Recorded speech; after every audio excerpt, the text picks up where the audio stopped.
Hello and welcome to the Angels Costumes Behind the Seams podcasts. I'm Jeremy Angel. I'm Richard Green. And Jonathan Lippman. In this next interview, I was very lucky to talk to Janty Yates, costume designer, Oscar winner for the film Gladiator, and I think it gave a very interesting interview and insight into the way she works within the industry. I have a question for both of you two, actually. You've got a very good relationship with Janty. Jonathan, you've got a fantastic relationship with Julian. How did that start, in the sense of, I don't mean obviously you get on, but how did Janty become your customer, Richard? Was it was just luck of the draw, or how did that happen? I think it probably was luck of the draw. I'm trying to think when I first started working with her, and I can't remember whether it was An Englishman Who Went Up a Hill and Came Down a Mountain, which has got to be one of the weirdest titles for a production, or it was some of the comic strip things. But I think you go back to comic strip because it was costuming. Yeah, I think comic strip was before Englishman, wasn't it? So yeah, and all the stuff she did with Peter Richardson, which was part of all of Channel 4, yes, that she used to do a lot of work for. And then, because I remember being her costumier at that point, and because most of the work that she was doing at that time was contemporary, she had good relationships with us, Carlo Manzi, Roger Burton, and BBC. Yeah. And then I think she started to... Was it Jude? Was the first period one? Michael Winterbottom? Jude was certainly very early. I remember in Camden her coming in and us talking about that. And that would have been 96. So that was the year after The Englishman Who Went Up a Hill but Came Down a Mountain. But and that might have been one of her first... We should really IMDb this, but that must have been one of her first period jobs. Yeah, and she mentioned it, of course, Plunkett and McLean, which was a few years later. But again, we did that. And then, of course, 2000 was Gladiator. Well, Plunkett was Jaques Scott, Ridley's son, and that was her introduction.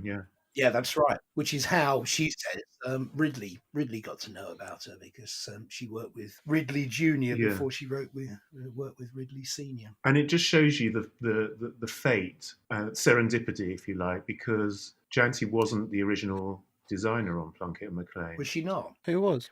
Ariane Phillips. Oh God! Which is the reason why I was the person that Janty dealt with on that film, because I was previously dealing with it through Angels with Ariane, and Ariane left and Janty came in, and the rest, as they say, is history. Are there many of your customers, Jonathan, that you were costumier for, or yes, or are most the people you work with along the people you also came up with?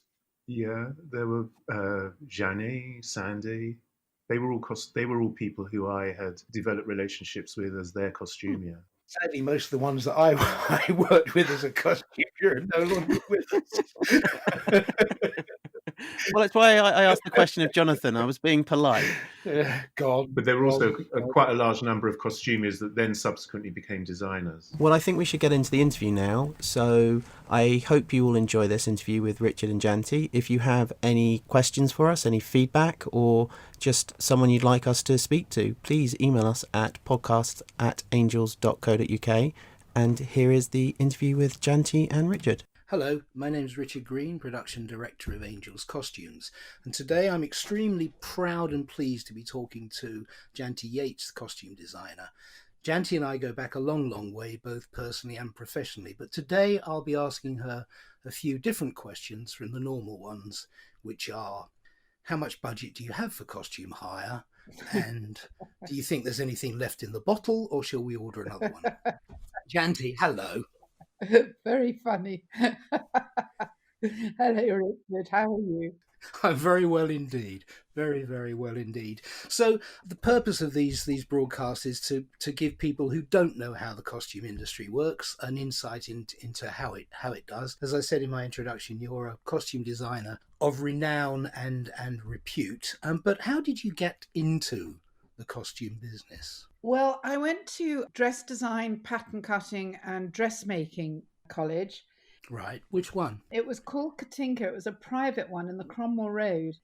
It basically turned out a lot of Debs who could do, sew on a button. But right. Pattern cutting was brilliant. And the dress design was brilliant as well. But I started off wanting to be a fashion designer. And I didn't really know about costume designers or film or anything like that until I'd had a couple of years of disaster at Steinberg and Sons in the city, wholesale fashion manufacturers, Right. where I just felt completely suicidal. I was just changing collars and again adding buttons, and it was not for me. But I'd realized by then that in order to set up and even to create a collection, I just did not have the money. I did not have any money. My mother was a widow and living on a widow's mite. I knew nobody rich to back me. This is before we met, of course. Yes, this was way back when, and I went and worked for Vogue and Butterick. I was Miss Butterick for a good couple of seasons. Oh, the fabric people. Yes, well, patterns, yeah. Vogue patterns, Butterick yes. patterns. And then did a various sort of like all sorts of things, working in Spain, etc.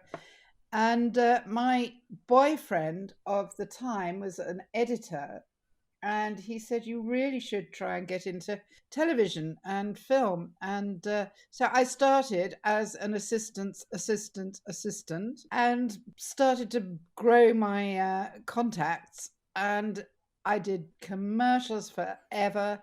They were my bread and butter. And basically, I was very fortunate because I got employed on a 20th Century Fox film very early on called Quest for Fire, and I did the whole film. And so I came back to London with that under my belt. I still didn't really understand film, but, you know. Quest for Fire was the one about the sort of prehistoric tribes, wasn't it? And didn't they invent a language for it? Yes, they did. And I spent 6 months in Shepperton car park in one of the huts that are no longer there, of course, just distressing huge amounts of elk skin, black bear, you name it. Glamorous. Well, we had to be de-fleed every sort of 6 weeks. Well, presumably the problem with that, and I was going to talk to you about historical accuracy, but we can touch on it at this point, is that you were sort of finding a compromise between what looked as though it was believable and what was modest, in the sense that you couldn't have people with various bits of flesh exposed too much there. It must have been an interesting challenge, that one. Well, there was me, another girl, and 4 Wimbledon students, and we just literally destroyed fur skin after fur skin after fur skin. And then the SAG strike happened, and Fox pulled out. So Garth Thomas, our producer, just ran around the world and found French money and French Canadian money. They changed the entire crew. But the costume designer that came from Canada kept me on because he didn't understand how the costumes went onto a body. So I was very lucky. I got the whole shoot. Can you just explain what the SAG strike was? Well, basically, SAG is the union for actors in America. And the only film... Screen Actors Guild. Screen Actors Guild. Got it, fine. And basically, the only movies that they were continuing with were with very old people in, like Ragtime and On Golden Pond. And those were the only ones because they were so worried their actors would die. Right. Everything else was shut down. So that was your start, and you've gone on to bigger and better things, or perhaps greater things. What initially excites you and draws you to a project? When you first, presumably, somebody rings you up and says, I'm thinking of, and we'll talk about your association with Ridley Scott a little bit down the line, I think. But somebody phones you up, Ridley Scott phones you up and says, hi, Janty, I'm working on this. I'm going to send you the script. What actually gets you drawn and gets your juices flowing? To be honest, and you mentioned Ridley, which I've had a terrific relationship with. Of course. But basically, it really is the subject matter. I don't really mind if it's period or it's contemporary or, as you well know, futuristic. Yes. Or prehistoric. But or prehistoric. I get completely wrapped up in the new project. And whether they're paying me or not, I will spend days and days researching. Yeah. And I still, to this day, I go to libraries. I go to especially art galleries, which are fantastic for reference, whether it's contemporary or otherwise. I will go to museums, and also, thank goodness, we have the internet, which is Yes. just like a Yeah. miracle. I mean, I have to say that in the premises at Hendon, we have some designer offices which are available for designers like Janty to use, and I love going into her office, partly because there's normally a few snacks in there which I can snaffle, but more importantly, just the pin boards are wall to wall images and reference photographs. It's a pleasure watching how you start to construct and do your preliminary research before you've even touched the costume. You're thinking about things, shapes, colours, different sort of fabrics and things, and it really is a treat going in there and looking at them, because some of them of course just have a notice board that's got a calendar up, but yours is chock-a-block of imagery. And I'm a nosy blighter, so it's good to see what's going on. So, well, thank you for that. I hadn't realised it had that effect. So. Well, why do you think I go in there? It's not just for the sweets. So, do you prefer designing for men or for women? Oh, I couldn't care less. I don't mind if they're troglodytes or children or Okay. giants or female, male. At the moment, we're working on something which is set in the Middle Ages, and I'm so loving doing the men as much as I'm loving doing the women, because the men were quite vain in those days, and their fabrics, and although they were only wearing tunics and tabards, it's a wonderful era to design for. And I think from that point of view, fabric is exceptionally important. I spend days, weeks, months just researching, and then I need to go and get fabrics. That excites me beyond belief. I'm interested to learn that in your opinion, men are no longer vain, which men were vain in those days. Yeah, okay. Well, the vanity was quite huge, and especially in the upper classes and the yes. royalty. Well, I suppose without the Ferrari or the Porsche or any other status symbol, you basically it's how you look, the quality of your armour, and I guess the sort of horse you ride. Yeah, look at that. He's only got a 17-hander. Let's talk a little bit about the work that you've done with Ridley. I mean, famously, you've got an Oscar. You've got a costume Oscar. I'm talking to an Oscar winner here for Gladiator. Yes, I mean, I don't know how that came about. Sorry, I do. You worked hard and long and deserved it, and it was a spectacular film. Various people can criticize it for various things, but what you can't do is criticize it for the frocks. Well, thank you very much, Richard. Basically, I was filming with gang in Northern Ireland, and I got this call to go and meet Sir Ridley Scott, and it was the best day of my life getting that call. Yes. He's been my hero for decades, and just going to actually meet him was spectacular. It was the most exciting time I've ever had. And then I got the job, which is extraordinary. Why me? Why a girl? Fighting, butch armor, Romans. battle. It was not really a done thing for a female costume designer. It was more a male thing on the whole.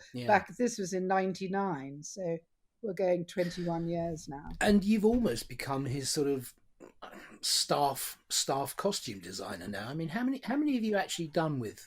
Do I don't know, Richard. I've never counted, and I never take it for granted. No.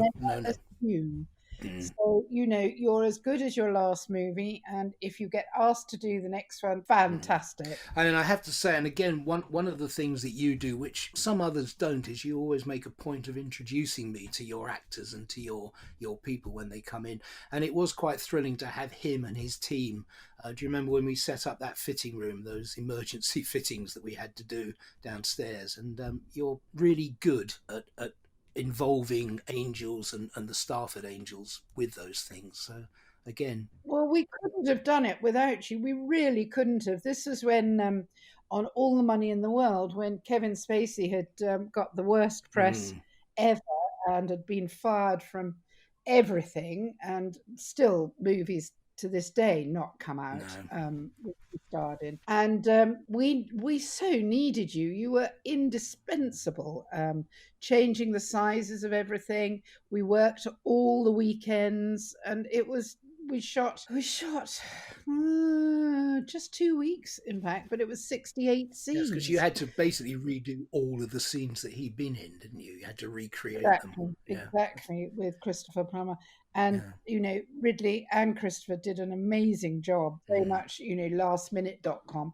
But we couldn't have done it without having those meetings on the Saturday and the Friday night at Angels. I'll never, ever forget how kind you all were. And your tailors were in, and your makers were in, and everybody really put their hands to the wheel and were fantastic. Did we have to recreate a tie? Oh, yeah. Well, that was the extraordinary thing. That was the only thing that we could not find, because this was the other thing. Producers beware. They had not saved the costumes for all the other actors. They had released them from embargo, and they had not kept them the 6 months that we normally do keep embargo. And we found extraordinarily, we went through your rails and we found Timothy Hutton's suits. We found nearly everything except for this close-up of a tie on young Getty, and it was a key shot. We had to dye the fabric and get it made up, which you so kindly did. Just so people know, embargo, basically costumes. If a production rents costumes from us, then they belong to us and they go back into our stock. That's how we function. But on productions where they think there's a possibility they may have to do some reshoots, or if Janty's designed a particular costume and she doesn't want it to appear on a commercial 3 weeks before her film's released, then we put those costumes on embargo. They're locked into a safe room within the Hendon premises, and then they're not available for anybody else until such time as the film's released normally. And in this particular instance, they embargoed some of the costumes, but not all of them. And it's unusual that you need to do that many reshoots. Of course it is. I mean, that was an extraordinarily rare case, thank God. But it was interesting. Yes.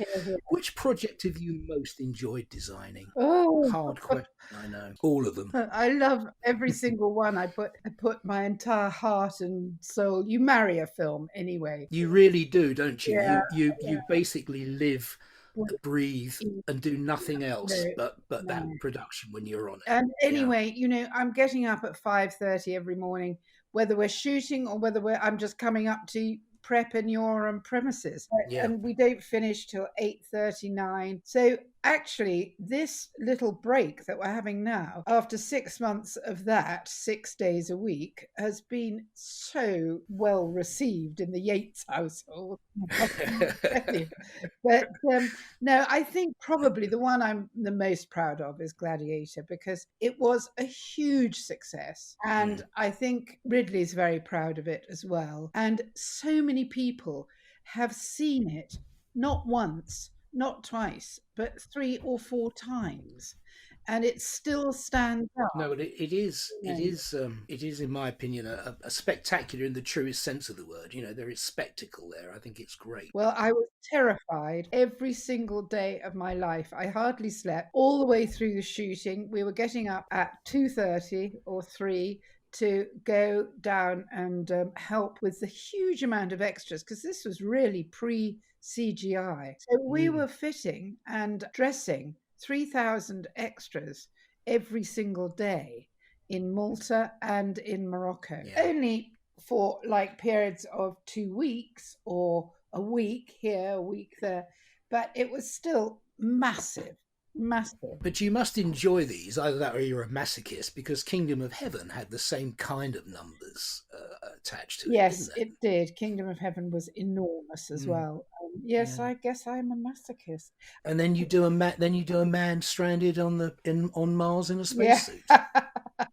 So that's just, but that brought its own problems, didn't it? But that was nearly as big a box office success as Gladiator, believe it or not. yeah. Well, again, I thought it was a great film, and I thought it was very cleverly designed by a costume designer of my acquaintance. Well, I have to say, a lot of shoots subsequent to that have nicked my ideas of spacesuits, and you don't see much that's any different anymore. And you spend a lot of time, I know, again, researching those and developing them and thinking about them and figuring out how you could actually put somebody in a space helmet without it fogging up every time they breathed. Oh, God. Well, Prometheus, we actually created, which we could have done CGI, but the producers were holding their hands up in shock at the price. We had 11 monitors in the space helmet. We had 1,000 LEDs, so we were lighting the actors, actually lighting them with these tiny LEDs. We obviously had batteries in the back for the breathing thereof and the condensation getting rid of. And we had to wire them for sound. It was the most complicated. I mean, that was Michael Mooney. Yes. He's a genius, and will always be by my side, hopefully, whenever we do anything spacey again. I don't mean Kevin. Well, actually, and again, you've kind of preempted me there, because I was going to say how important is the relationship with your costume supervisor and the rest of your crew. I know Michael, certainly on that one, was an essential part of it, but the people, the team that you assemble that kind of back you up. Essential.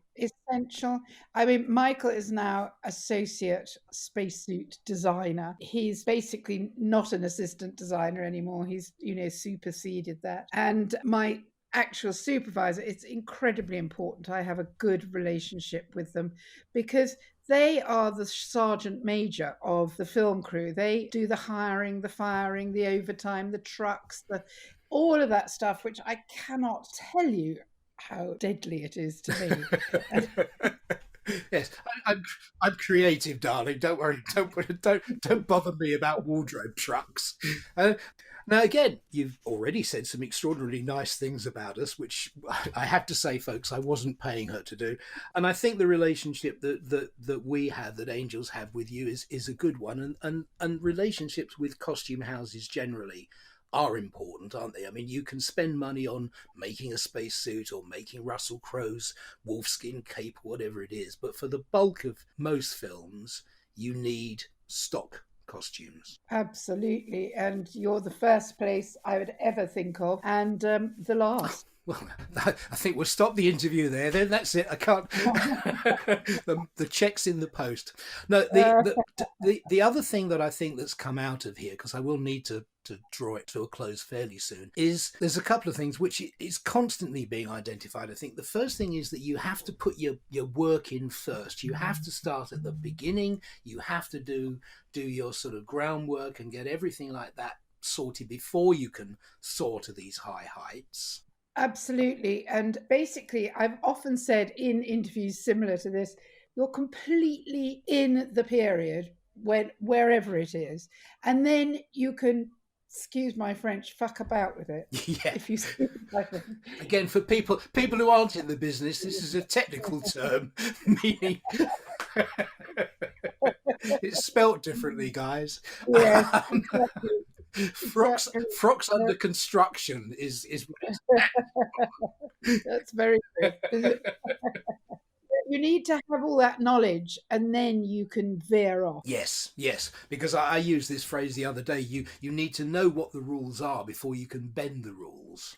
Well, exactly. That absolutely is it, and that sums up entirely my attitude to costume design. And Ridley loves to go off track and off message, but only up to a point. He won't have, for example, purple. Well, he did have orange spacesuits, but he won't go that mad because he's quite logical. Yeah. And other directors I've worked with, I did a film with Michael Mann, and I also did a film with Jean-Jacques Annaud.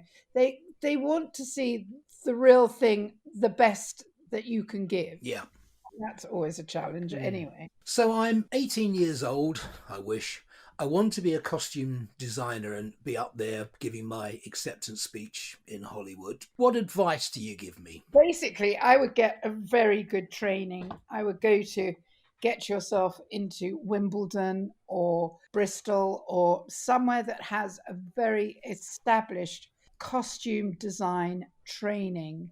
And then you'll understand breaking down costume, you'll understand dyeing costume, you'll understand fabrics, you'll understand cutting, and you'll make corsets and things like that. You can't just walk into it and think you can do it, because you can't. You need all that knowledge, and you're learning all the time anyway. And then I don't think there's anything wrong in starting being a junior, No. assistant. You know, there's nothing wrong with that, because you learn 100 things every day. Yes, I mean, I think again, you're right. You can have the most brilliant abstract concept ideas about costumes, but unless you know how they're constructed and how fabrics will work and how things will fit together, can't do it, can you? You can't, exactly. You really do need to educate yourself. Yeah. And regarding making contacts, I knew nobody in this industry, and literally it was like one at a time. And then, for example, the first film, I met Penny Rose in a bar and just was introduced to her, and she went, what did she say? She said, how do you feel about fur? And I went, oh. I mean, ambivalent. I said, I can't stand it, darling. I can't cut fur. So you will start tomorrow, one day, and that's, that was a year later. I finished that. So you never know. You said you worked on commercials. I mean, Ridley Scott, of course, RSA. Did you ever do any of his? Never. Oh, that's interesting. That's interesting. I always kind of thought that that's how you two had built up the relationship. I really didn't know that. That's interesting. No, I've never worked for RSA. I had never worked for Ridley, that's for sure. And the reason that he became aware of all of us was his son, Jaques, shot this very enjoyed, should I say, movie called Plunkett and McLean. Oh, yes. We made Highwayman's coats for that. Exactly. You made all their outfits and repeats. Yeah. And it was because he'd come in, Jaques, he'd say, "Oh, showed Dad the rushes over the weekend," and I go, "Ooh." have a bit of a tremble at Ridley Scott. I didn't really believe him, to be honest. And so Ridley, in the end, took the lighting cameraman, he took the Steadicam operator, he took makeup, and he took me from Jaques' film. Fantastic. It was just we were so lucky. Yeah. So I think he was just having a clean sweep. Plunkett and McLean, I didn't think was a bad. I mean, it looked very nice. Again, he has to say, but it's true. It was a good movie. It was really good. It was a good little movie.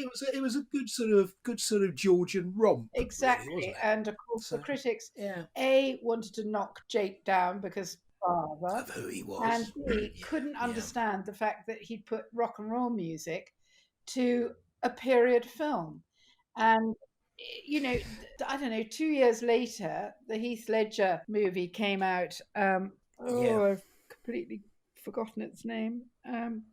Anyway, We Will Rock You during the jousting.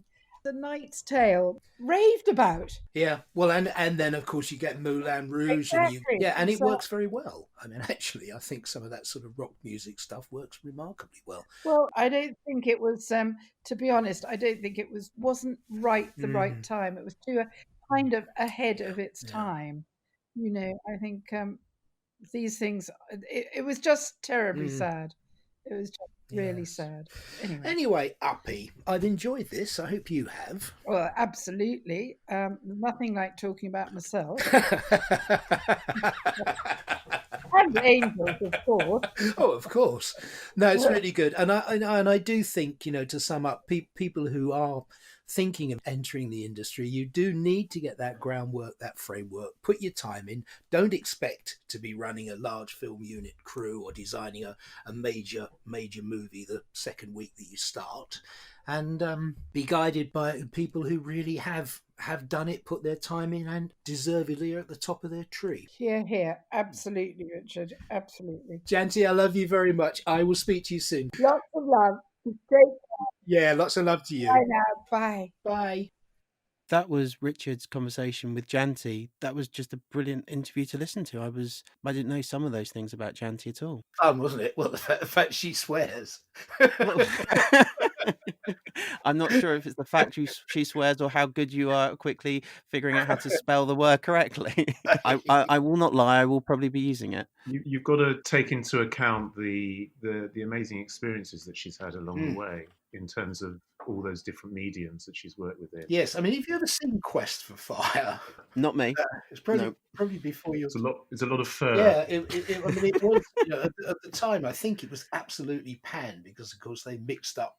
There were various tribes and they had various sort of levels of technology. I think some of them even had machine guns. No, they didn't. But and they made their own language. They made up their own language. I'm pretty certain they used a linguist to actually create and sort of do all of these grunts and groans. I think it was subtitled. It was a long time ago, and I don't think it was a particularly good film.